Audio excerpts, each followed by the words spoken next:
Kung anak nisuksok na nisuksok na gyud siya. Una siya nakaroon ako ng gitanaw diri. Ano siya lusot na gid siya diha. Kinahanglan na gid siya nato nga aliha na gid siya kay para dili magkalusot.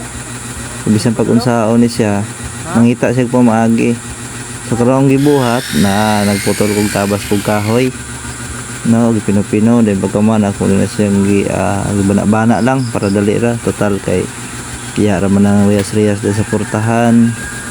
So giparehas na ko ang ubos hantod sa taas kaya magkaparehas sa siya bana dahil giputol din ako sana giputol na siya iputol kay para magkaparehas sila tanan o kana kay parehas na siya tanan. So ako na ko siyang gisukod kung gisukod din lansangan ako ang usa then gibadlisan dayon ako na po na siyang gipang file ana gipile itupong yun tupong ana kay para mausa tanan. So karon ako na po na siyang iskulahan.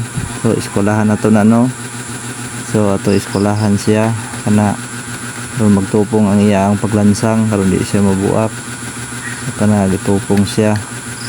So ana naon siya then pagka lansangan sa daan para sayo na kay siya pagtaod di na ka magkalisod. So di na kinahanglan maghawid-hawid pa. So inana lansangan daan karon dili siya mabuak na kana tanan na lansangan na man naglansang tanan ha. So, man siya lansang so karon ato na siyang itaod na siya nato.